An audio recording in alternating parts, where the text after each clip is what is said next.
नमस्कार, आपके साथ मैं हूं फरहा सिद्दीकी। देश में लोकसभा का चुनाव चल रहा है और अगर आज हम शेयर बाजार की बात करें तो आज शेयर बाजार ने इतिहास रच दिया। अप्रैल में 2 बार 75,000 के पार पहुंच गया सेंसेक्स। लेकिन चुनाव का और मार्केट का क्या है कनेक्शन, इसी पर बात करने के लिए आज हमारे साथ लाइव टाइम्स के इनपुट एडिटर धर्मेंद्र कुमार जी मौजूद हैं। उनसे बातचीत करते हैं। धर्मेंद्र जी, मार्केट की अगर हम बात करें तो आज जिस तरह से उछाल देखा गया मार्केट में, क्या मायने उसके? इसका मायने ये है कि जब अस्थाई सरकार आने की बात होती है तो मार्केट में उत्साह होता है जी। आप 99 का इलेक्शन ले लें तो उसमें पता था कि बीजेपी की सरकार आ रही है, तो एक उत्साह था।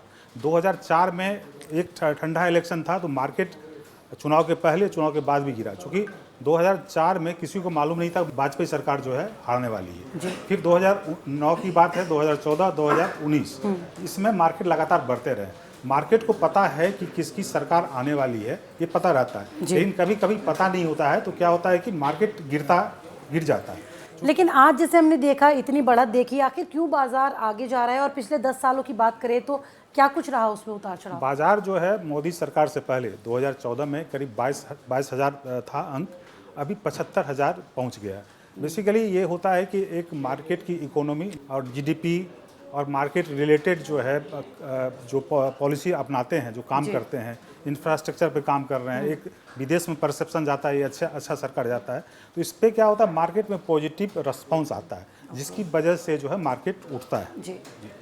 अच्छा, उसकी वजह से उठता है। लेकिन अगर हम इलेक्शन से जोड़कर इसे देखें तो इलेक्शन और मार्केट का क्या कनेक्शन है, ज़रा वो बताइए विस्तार से। इलेक्शन से मार्केट का बहुत पुराना रिश्ता है। मार्केट में करीब करीब जो है 17 करोड़ लोग इन्वेस्टर जो हैं 17 करोड़ हैं और आपके 96 करोड़ वोटर हैं। अच्छा। करीब 18% जो है समझ लीजिए वो वोटर हैं जो शेयर मार्केट में लगाते हैं। मार्केट में जो है एक महत्वपूर्ण इंडिकेटर होता है। इंडिकेटर से ये होता है कि आपकी दिशा दशा क्या होने वाली है, सरकार क्या करने वाली है, सरकार मार्केट ओरिएंटेड है कि नहीं, सरकार जो है पॉलिसी जो ऐसे लेगी जो जीडीपी बढ़े, देश की प्रगति हो, ये सारे इंडिकेटर होते हैं। इस पर डिपेंड करता है कौन पार्टी कैसी पॉलिसी ले रहा है। सपोज दैट बीजेपी है तो उसको बोला भी जाता है मोदी अदानी का रिश्ता जोड़ा जाता है, अंबानी का रिश्ता जोड़ा जाता है, तो कहीं ना कहीं मार्केट से रिलेटेड है। अभी राहुल गांधी और कांग्रेस की पॉलिसी देखें तो 5-5 गारंटी है, तो 5-5 गारंटी में उस पर इकोनॉमी पे असर पड़ेगा, क्योंकि अभी विरासत टैक्स की बात देख रहे हैं। कैसे असर पड़ता है? ऐसे पर देखता है जैसे विरासत टैक्स की बात कर रहे हैं, जैसे 5 पॉलिसी है, 5 गारंटी है, तो पैसा कहाँ से लाएंगे? तो कहीं ना कहीं टैक्स लेंगे आप, चाहे मार्केट से लें, पब्लिक से लें या जो भी करें, आप लेंगे तो उससे मार्केट अफेक्टेड होता है। तो मार्केट इफेक्ट जब होता है तो मार्केट गिरता है, मार्केट गिरता है तो इन्वेस्टर को बहुत नुकसान होता है। ये बड़ी वजह होती है।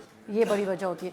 अगर हम स्टेट वाइज बात करें, जैसे दिल्ली की अगर हम बात करें या गुजरात की हम बात करें, तो कितने वोटर्स वहाँ पर हैं और कितने निवेशक हैं जो मार्केट में लगाते हैं देखिए, पैसा? दिल्ली छोटा सा स्टेट है जी। यहाँ पे करीब 1 करोड़ 43 लाख जो वोटर है, उसमें आधे से ज़्यादा वोटर जो है शेयर मार्केट में पैसा लगाता है। तो एक अहम फैक्टर है कि वो तय कर सकता है कौन जीत सकता है, कौन हार सकता है।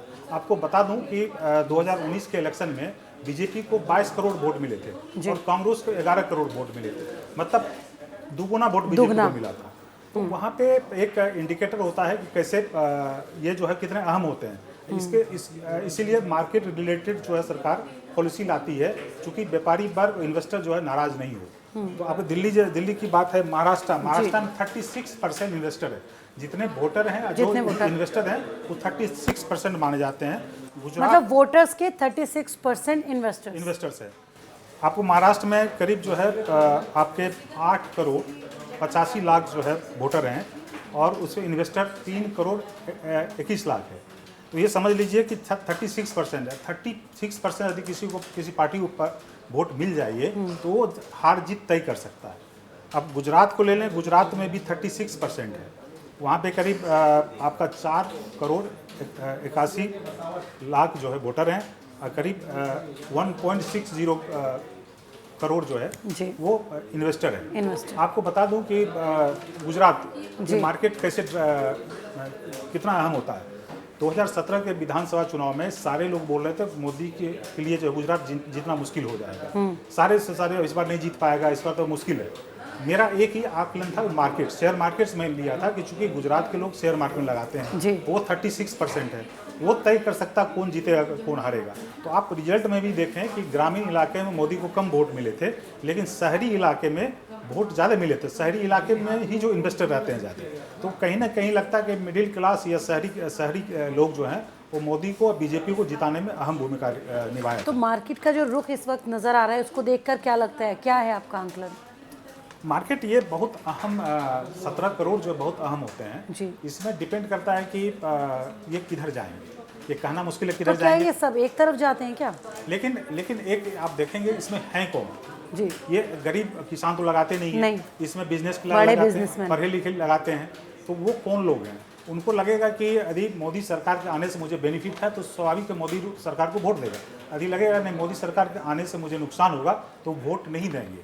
लेकिन एक दुर्भाग्य की बात है, जो ये वोटर हैं वो शहरी वोटर हैं। अब शहर में देखते होंगे कि वोट मतदान जो कम होते हैं, अब मेजर बड़े शहर ले लें, मेट्रो शहर ले लें, बेंगलोर छोड़ दें, चूँकि चेन्नई छोड़ दें, चूँकि वहाँ पे मतदान ज़्यादा होते हैं।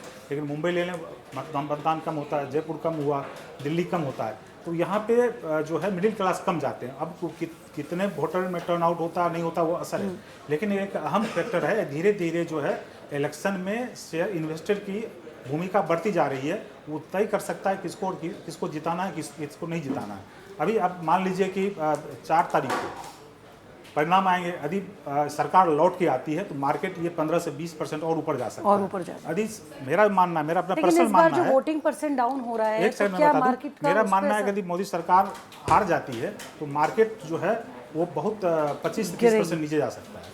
क्योंकि उस पर डिपेंड कर रहा है कि फिर 10 साल से अब सत्ता में है, इंटरनेशनल पॉलिसी है, नेशनल पॉलिसी है, बाहर से आप इन्वेस्टर्स लाते हैं, बहुत सारे बिजनेस आ रहे हैं, जैसे चिप्स की बात है या बहुत सारे चीज़ की बात है।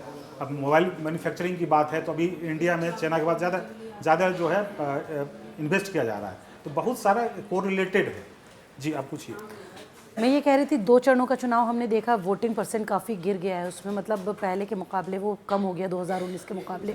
तो क्या माना जाए, वो निवेशकों का इसमें इंटरेस्ट नहीं था, या वो किस वजह से कम?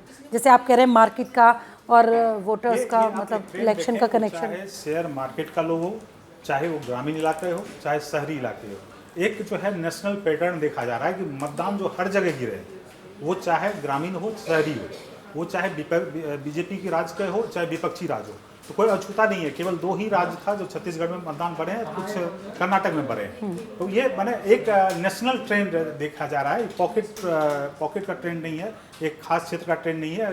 ये नेशनल ट्रेंड है कि हर जगह मतदान कम हुए हैं, चाहे वो बिहार हो चाहे वो राजस्थान हो। तो इसका अभी बहुत सारे फैक्टर हैं, क्योंकि मैं पहले भी बताया है कि जब बम्पर वोटिंग होती है तो उसके बाद मतदान कम होते हैं। ये नेशनल ट्रेंड रहा जब से 1952 से लेकर अभी तक जो भी इलेक्शन हुए हैं, बम्पर वोटिंग के बाद वोट कम होना ही होना है, क्योंकि वो उत्साह की वजह से वोट बढ़े थे। अब उस ढंग का उत्साह नहीं दिख रहा, क्योंकि एक ही सरकार कितना उत्साह दिखा पाए। जी। 14 में भी दिखाया, 19 में भी दिखाया। ये वोटर में चूंकि अब लोगों को उम्मीद है, लोगों की उम्मीद पर सरकार खड़ा हो पा रही कि नहीं हो पा रही, एक अलग इशू है। क्या विपक्षी वोटर उत्साहित है या नाराज है, वो भी अलग फैक्टर है। ये कंबाइंड फैक्टर है, किसके समर्थन में जाएगा किसके विरोध में जाएगा ये कहना मुश्किल है। लेकिन मार्केट में जो है मार्केट का इलेक्शन में बहुत अहम रोल है। अभी हम अगर और राज्यों की बात करें तो जिन जिन राज्यों में होना है वहाँ पर कितने वोटर्स हैं, जैसे हम पश्चिम बंगाल की बात कर लें, या फिर कर्नाटक है, राजस्थान, मध्य प्रदेश, तमिलनाडु और यूपी, बड़ा राज्य सबसे उत्तर प्रदेश। दिल्ली में 54% इन्वेस्टर्स हैं, महाराष्ट्र में 36% है, गुजरात में 36% है, राजस्थान में 21% इन्वेस्टर हैं जो वोटर हैं, कर्नाटक में भी 18% इन्वेस्टर वोटर है, मध्य प्रदेश में 17% इन्वेस्टर जो वोटर है, तमिलनाडु में 14% जो इन्वेस्टर वोटर है, पश्चिम बंगाल में 14% इन्वेस्टर जो है वोटर है, उत्तर प्रदेश में भी 13% इन्वेस्टर वोटर है, बिहार में जो है 9% इन्वेस्टर जो वोटर है। लेकिन आप ये भी ध्यान रखें कि आपको 10 राज्य 9 राज्य गिनाया, इसमें 6 राज्यों में बीजेपी की सरकार है। आप महाराष्ट्र की सरकार ले लें तो वहाँ पे बीजेपी गठबंधन की सरकार है, गुजरात में बीजेपी की सरकार है, राजस्थान में बीजेपी की सरकार है, मध्य प्रदेश में बीजेपी की सरकार है, उत्तर प्रदेश में बीजेपी की सरकार है, बिहार में गठबंधन। दिल्ली में जो है केजरीवाल की सरकार है, जहाँ पे इन्वेस्टर ज़्यादा हैं, तो वो इसका मतलब कहीं ना कहीं उनको जो है बिजनेस क्लास का भी वोट फायदा मिलेगा इस बात का। कर्नाटक में पहले बीजेपी थी, अभी जो है कांग्रेस है, तमिलनाडु में बीजेपी का कभी अस्तित्व नहीं था, पश्चिम बंगाल में लड़ाई लड़ रही है बीजेपी, और उत्तर प्रदेश में, बिहार में है ही। तो कहने का तात्पर्य ये बहुत बड़ा इंडिकेटर है, चूँकि इकोनॉमी पॉइंट ऑफ व्यू से भी और मार्केट के पॉइंट ऑफ व्यू से भी और मतदान के पॉइंट ऑफ व्यू से ये मतदाता जो मार्केट के मतदाता जो है वो अहम रोल अदा कर सकते हैं। चलिए धर्मेंद्र जी, बहुत बहुत शुक्रिया हमसे बातचीत करने के लिए। तो मतदाता जो हैं वो निवेशक भी हैं और इस चुनाव का उन पर सीधे सीधे असर पड़ता हुआ नजर आ रहा है। अप्रैल में ही हमने देखा 2 बार शेयर बाजार में इतना उछाल आया, 75,000 के पार हो गया और चुनाव अभी चल रहे हैं। अब देखना ये दिलचस्प होगा कि चुनाव खत्म होने के बाद शेयर बाजार पर इसका कितना असर नजर आएगा। फिलहाल मेरे साथ इतना ही, मुझे दीजिए इजाज़त, नमस्कार।